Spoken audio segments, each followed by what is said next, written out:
எண்ணங்களை மேம்படுத்துங்கள். 31. எம்இஆர் கோப்மேயர். அத்தியாயம் 31. தயாராக இருங்கள். குறிக்கோள் வாக்கியங்களில் இருந்து பல ஞானங்களை கற்றுக்கொள்ளலாம். அவற்றுள் அனைத்திலும் மிக ஞானமானது தயாராக இருங்கள் என்பதுதான். தயாராக இருங்கள் என்ற அறிவுரை வாழ்க்கையின் ஏறக்குறைய ஒவ்வொரு அம்சத்திற்கும் பொருந்தும். ஒரே ஒரு சிறிய அத்தியாயத்தில் அனைத்தையும் நம்மால் ஆராய முடியாததால், ஒருவேளை மிகவும் விரும்பத்தகாத ஆனால் மிகவும் அவசியமான ஒரு விஷயத்தை நான் தேர்ந்தெடுக்கப் போகிறேன். மதம் புத்திசாலித்தனமாக துரதிர்ஷ்டத்தை ஏற்றுக்கொள்கிறது, மேலும் தவிர்க்க முடியாமல் ஏமாற்றமடைய வேண்டிய பூமிக்குரிய கற்பனாவாத நம்பிக்கைகள் விரைவில் அழிந்து போகும்போது உயிர் வாழ்கிறது என்று மால்கம் முகெரிட்ஜ் கூறினார். துரதிர்ஷ்டம் குறித்த எண்ணத்தை நாம் முழுவதுமாக மதத்திடம் விட்டுவிடக்கூடாது.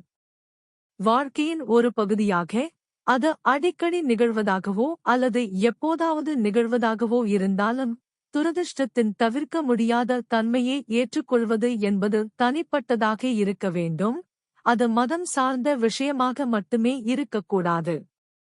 ஆகவே, நம் வாழ்வில் தவிர்க்க முடியாமல் வரக்கூடிய இதுபோன்ற துரதிர்ஷ்டங்களை ஏற்றுக்கொள்வதற்கு நாம் ஒவ்வொருவரும் தயாராக இருக்க வேண்டும். வாழ்க்கை நமது இன்பத்திற்காக அல்ல, வாழ்வதற்காகவே படைக்கப்பட்டது என்பதை நாம் உணர வேண்டும். நாம் குறை கூறுவதும் முறையல்ல, ஏனென்றால் குறை கூறும்போது துரதிர்ஷ்டம் மற்றும் மகிழ்ச்சி போன்ற நமது சொற்களை நாம் நியாயப்படி வரையறுக்க வேண்டியிருக்கும். தவிர்க்க முடியாத துரதிர்ஷ்டத்தின் உச்சகட்டமாக நீங்கள் மரணத்தைத்தான் கூறுவீர்களா? அது நேசிப்பவரின் மரணமாக இருந்தாலும் சரி, அல்லது உங்களுடையதாக இருந்தாலும் சரி. வாழ்க்கையை ஒரு கடிகாரத்தின் டிக் டிக் சத்தமாக நினைக்கிறீர்களா? அந்தச் சத்தம் ஒவ்வொரு நாளும் அதிகரித்து, இறுதியில் ஒரு மணியோசையாக ஒலிக்கிறது என்று கருதுகிறீர்களா? அந்த மணி யாருக்காக ஒலிக்கிறது என்று நீங்கள் கேட்கத் தேவையில்லை. அது உங்களுக்குத் தெரியும். இருப்பினும், நேரம் ஓடிக்கொண்டிருந்தாலும், ஸ்விஃப்டின் வார்த்தைகளை நீங்கள் கருத்தில் கொள்ள வேண்டும். அவர் எழுதியதாவது, மரணம் போன்ற இயல்பான, அவசியமான மற்றும் உலகளாவிய ஒன்று, இறைவனால் மனிதகுலத்திற்கு ஒரு தீமையாக வடிவமைக்கப்பட்டிருக்க வாய்ப்பே இல்லையு. அந்தத் துடிப்பு, ஒரு அறியப்படாத எழுத்தாளரின் வார்த்தைகளையும் நமக்கு நினைவூட்டுகிறது. வாழ்க்கை என்னும் கடிகாரத்திற்கு ஒரே ஒரு முறைதான் சாவி கொடுக்கப்படுகிறது, அந்த முட்கள் எப்போது நிற்கும், அதில் தாமதமாகவோ அல்லது சீக்கிரமாகவோ இருக்குமா என்பதைச் சொல்லும் சக்தி யாருக்கும் இல்லை. இக்கணமே நீ சொந்தமாகக் கொண்ட ஒரே நேரம். உற்சாகத்துடன் வாழ், அன்பு செய், உழைத்திடு, நாளை மீது நம்பிக்கை வைக்காதே, ஏனெனில் அப்போது கடிகாரம் நின்று போயிருக்கலாம்.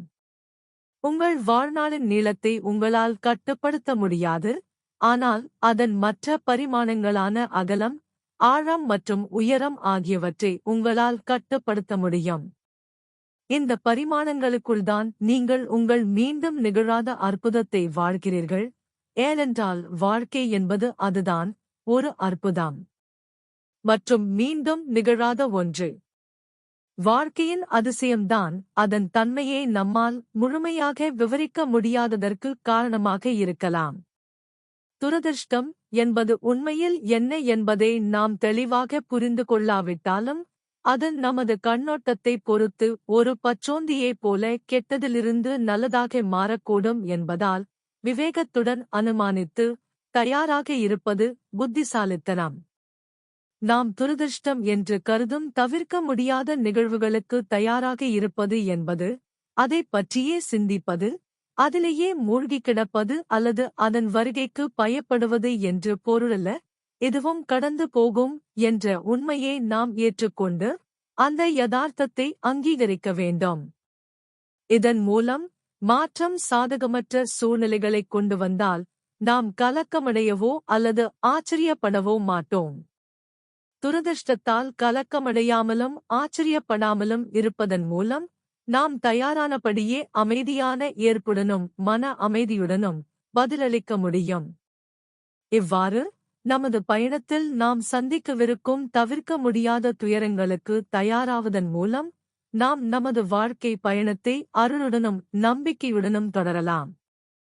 முன்னெச்சரிக்கையாக இருப்பது முன்னாயத்தமாக இருப்பதற்கு சமம் என்பது வெறும் உடல் ரீதியான கருத்து மட்டுமல்ல, இந்த கட்டுரையின் சூழலில் அது மனரீதியான, உணர்ச்சிபூர்வமான மற்றும் குறிப்பாக ஆன்மீகமான ஒன்றாகும். இன்பமோ துன்பமோ நமது விதிக்கப்பட்ட இலக்கோ அல்லது பாதையோ அல்ல என்பதை முன்கூட்டியே அறிந்து கொள்வது, வாழ்க்கையைப் பற்றிய யதார்த்தமான கண்ணோட்டத்துடன் தயாராக இருப்பதாகும்.